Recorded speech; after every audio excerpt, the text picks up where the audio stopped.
nombre es Ricardo Vázquez Kunze y estamos en la terraza de RBK. Hoy día tenemos a un gran invitado. Está con nosotros el ex canciller Francisco Tudela. Él no postula a ningún cargo público, pero es un hombre clave en el equipo de Hernando de Soto por el partido Avanza País. Bienvenido, canciller. Muchas gracias, Ricardo, además por la invitación a la terraza, que ya es famosa. Muchas gracias, el honor es todo nuestro. Hace unos días, Hernando de Soto hizo una conferencia de prensa donde presentó lo que en el mundo anglosajón se llama un shadow cabinet, un gabinete en la sombra. Y usted formaba parte de ese shadow cabinet como un ministro de Relaciones Exteriores. Quisiera saber, o el público quisiera saber también, ¿qué cosa es un shadow cabinet? ¿Para qué sirve? ¿Cuál es el propósito? Y si tiene algún tipo, digamos, de relevancia en nuestra sociedad. Bueno, no ha existido en nuestra sociedad hasta ahora en que lo hemos instaurado y es una muy buena idea de Hernando de Soto. ¿Por qué? Porque lo que hemos denominado el gabinete de oposición no es un artilugio para la campaña electoral. Normalmente los partidos cumplen con una especie de rol escolar, cumplen con una tarea escolar para la campaña electoral. Escriben un programa de 200 páginas que nadie va a leer y que va a ser olvidado al día siguiente de la elección. Prometen un montón de cosas, en fin, y tratan de seducir a la opinión pública. Nosotros lo que tratamos de hacer es enfrentar la política de ahora, no esperar al 28 de julio, ofrecer crítica constructiva a un gobierno que como peruanos no queremos que fracase, a pesar de él, que puede ir fracasando, pero no está en nuestro interés demoler al adversario. Está en nuestro interés tener una crítica constructiva y tocar los temas políticos de actualidad, porque los temas políticos de actualidad, como son la compra de las vacunas, como es el tema de la compra del oxígeno, la estructura hospitalaria, el agua potable en todo el Perú, la red de comunicaciones, ¿no? Todas esas cosas son cosas prioritarias. Las políticas que toma el gobierno respecto a si los privados importan o no importan vacunas, los argumentos que da para oponerse a que los privados vacunen o por lo menos importen vacunas, todas esas cosas tienen que ser debatidas ahora y se debe tratar de influir sobre el gobierno para que si fuese posible cambie sus criterios cuando estos no son los convenientes para el país. Entonces nosotros no hemos decidido no esperar al 28 de julio, sino plantearnos no como alternativa futura, sino así no ganemos, somos alternativa actual. Ahora, estos ministros en la sombra, por lo general son voceros de sus respectivas carteras en la sombra. Correcto. Sí, y el asunto es que en la campaña electoral, ¿no? Yo todavía no he visto mayormente a otro vocero que a usted, al cual estoy entrevistando en este momento. ¿Por qué cree usted que, digamos, los voceros de economía, digamos, otro tipo, digamos, de ministerios importantes en el país, de energía y minas, ¿no? De transportes y comunicaciones, todavía no se han expresado, siendo que usted nos está diciendo que es una alternativa no al futuro, sino al presente mismo? Bueno, tengo entendido que el pronunciamiento de los distintos personajes que integran este gabinete de oposición no es en simultáneo, o sea, no estamos deliberando continuamente como en la utópica asamblea de Rousseau y todos hablando al mismo tiempo. Es cuando hay hechos puntuales. El hecho puntual en mi caso fue pronunciarme sobre el tema de las vacunas y sobre la afirmación del ministro Ugarte, el ministro de Salud, de que los privados podían importar vacunas, pero de ahí en adelante quedaban sometidos al artículo 234 del Código Penal, que es especulación y acaparamiento. Y entonces, naturalmente, no puede haber libertad con intimidación.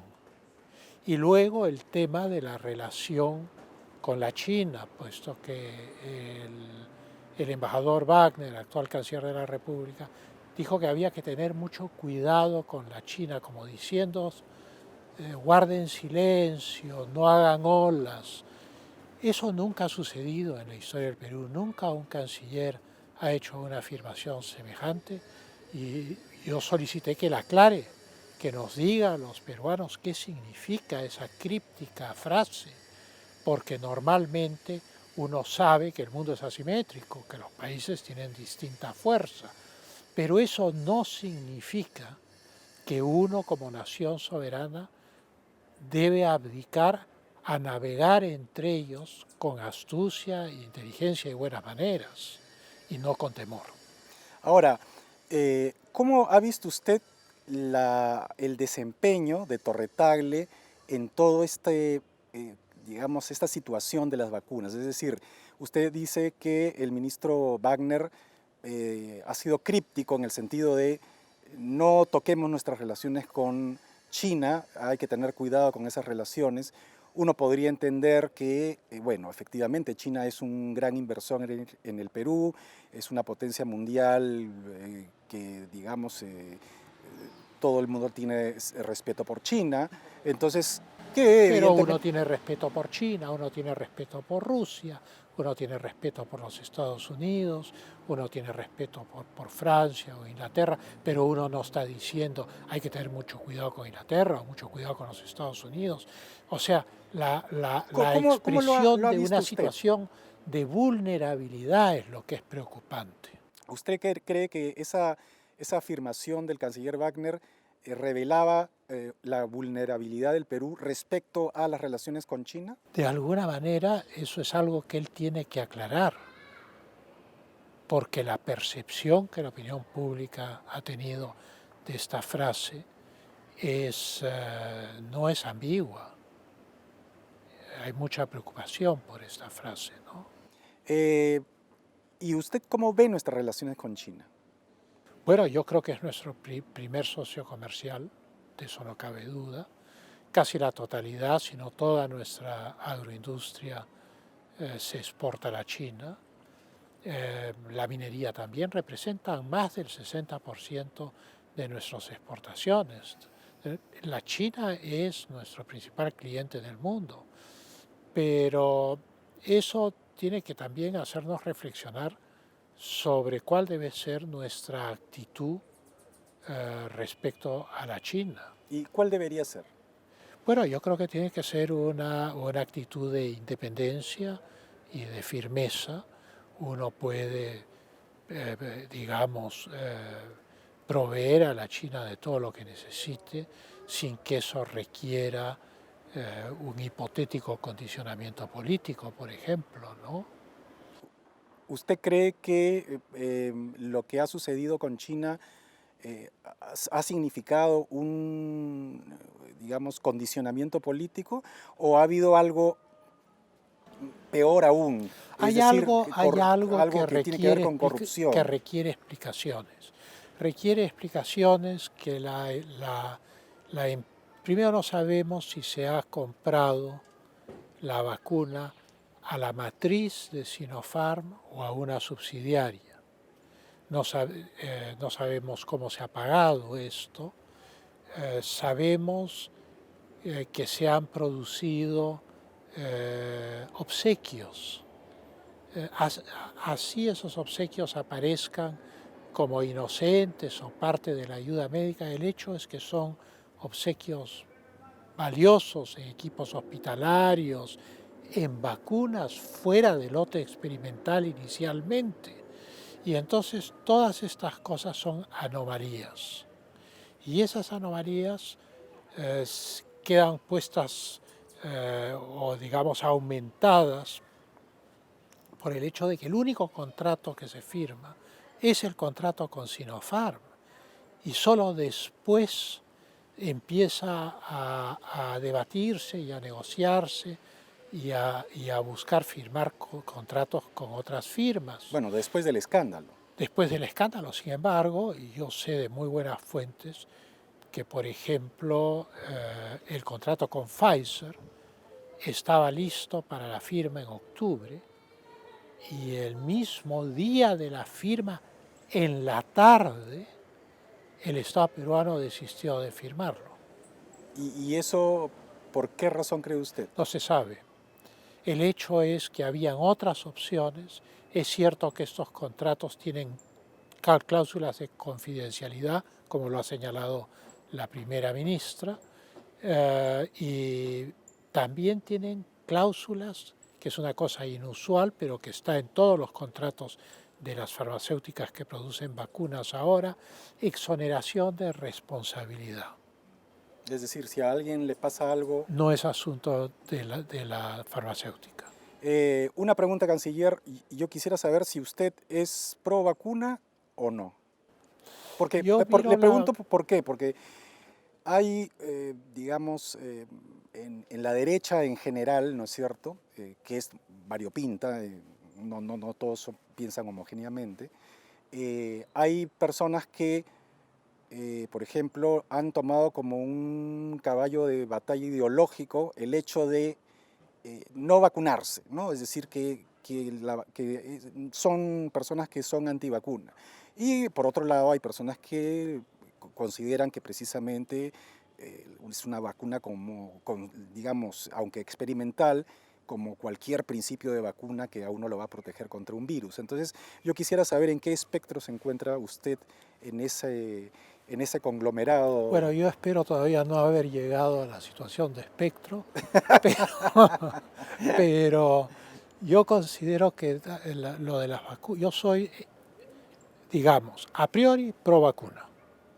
Creo que la única manera que va a tener la humanidad de llegar a una masa crítica o inmunidad de rebaño es a través de la vacunación, no hay otro sistema. Sin embargo, hay dos tipos de vacunas. Aquellas vacunas que son tradicionales, que se hacen con un cultivo debilitado del virus, como creo que es el caso de la de Sinopharm. Y hay vacunas que son hechas a partir de la manipulación de la cadena del ADN, del ácido desoxirribonucleico. Y entonces estas vacunas más nuevas, que no producen una modificación genética, pero pueden producir una debilidad en el sistema defensivo a largo plazo, es una cosa que debe tenerse en cuenta, porque es una vacuna experimental y por eso es que estos contratos tienen esta cláusula de exoneración de responsabilidad por parte de las farmacéuticas. Y entonces pueden funcionar magníficamente bien la primera vez, no tan bien la segunda vez y de repente ya no sirven para nada después. O producen efectos colaterales de los cuales no tenemos idea. Entonces yo soy pro vacuna, pero creo que hay que ser muy prudentes y estar muy informados sobre la vacuna a la cual uno va a recurrir. Ok. Canciller,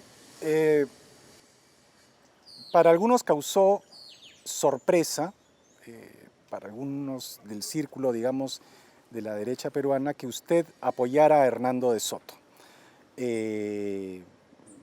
Bueno, yo, por ejemplo, lamento que usted no sea un activo candidato, ¿no?, al Congreso, porque creo que hubiera aportado toda su experiencia, que es tan grande a un Congreso que lo necesita, pero usted ha aportado o aporta su experiencia, digamos, como profesional, como profesor de Derecho Internacional, como conocedor del mundo, como ex canciller de la República. Entonces, en estos círculos uno de alguna manera ve que se preguntan por qué Pancho Tudela ha decidido apoyar a Hernando de Soto y, por ejemplo, no a Keiko Fujimori, o por qué decide apoyar a Hernando de Soto, que tiene políticas que tienen que ver con lo multilateral, ¿no es cierto?, la globalización, y de alguna manera con determinadas agendas que no son, digamos, del gusto de cierto tipo de derecha, ¿no? Es más, Hernando de Soto en una entrevista ha dicho que él probablemente, si fuera americano, se le podría considerar como un progresista o un liberal, ¿no? Como se dice en Estados Unidos a las personas de izquierda. Entonces, ¿qué relación tiene usted con la prédica y la acción de Hernando de Soto para estar en su, digamos, en su staff como ministro en la sombra de Relaciones Exteriores? Bueno, dos aspectos. Uno fundamental. Si yo pregunto, sin nombrar a los otros candidatos, ¿qué define en una o dos palabras los programas de cada uno de los candidatos? Nadie me puede dar una respuesta clara. Sin embargo, si yo tuviera que definir en una sola palabra el programa de Hernando de Soto, sería propiedad. O sea, el fundamento del programa de Hernando de Soto es la propiedad privada. La propiedad privada es la estructura esencial para la protección de la familia, para el crecimiento y desarrollo de la familia. La propiedad privada es el fundamento para tener patrias de hombres libres, que no dependan de las dádivas del Estado, ni que sean simples empleados. Y entonces yo encuentro que un programa que puede sintetizarse en una palabra es un programa fenomenal para el Perú. Yo no sé si se va a lograr formalizar al 72% de la economía que representan los informales, pero si lográramos formalizar la mitad, sería un logro extraordinario que haría definitivamente al socialismo resucitado en formas inusitadas una imposibilidad en el Perú. El socialismo lo que busca es lo contrario de lo que yo he dicho, es la supresión o mediatización de la propiedad para que el hombre dependa del Estado y no pueda ser libre y sea controlado como está controlándonos nuestro presidente hoy en día, el señor Francisco Sagasti, diciendo que no va a haber importación de vacunas porque entonces los que tienen plata se vacunarían y los otros no se vacunarían. La realidad es que la gente que está siendo vacunada es de distintos sectores económicos. Hay médicos que son pudientes, hay médicos que no tienen recursos, hay médicos que son de clase media, lo mismo ocurre con las enfermeras. Entonces, haber hecho esa distinción es primero una distinción falsa, pero en segundo lugar revela la ideología profunda. Igualar incluso a través de la muerte. Eso es una cosa terrible. En cuanto a la segunda parte de la pregunta, los organismos multilaterales. El Perú, tal vez irreflexivamente creo yo, ha firmado todo lo que le han puesto delante. Yo hace poco di una batalla para que no se firme el Acuerdo de Escazú, que convertía a las ONGs en titulares de acciones legales que afectaban la gestión territorial del sector o de la actividad respecto a la cual reclamaban. Menos mal que el Congreso de la República rechazó el Acuerdo de Escazú. Pero por lo general no hay un cuestionamiento a qué tratados se firman y qué tratados son aprobados por el Congreso y ratificados por el Ejecutivo. Ha existido en el Perú una especie de temor sacrosanto, de temor reverencial a todo lo que la Cancillería manda al Ejecutivo y al Legislativo para su aprobación. Y entonces, cuando Hernando de Soto plantea instancias multilaterales, como es el caso de la OIT y el convenio 169, como es el caso de los convenios laborales que hemos firmado, pues todas esas y toda la jurisprudencia que eso ha generado, eso es algo que no quiere el señor Hernando de Soto para el futuro.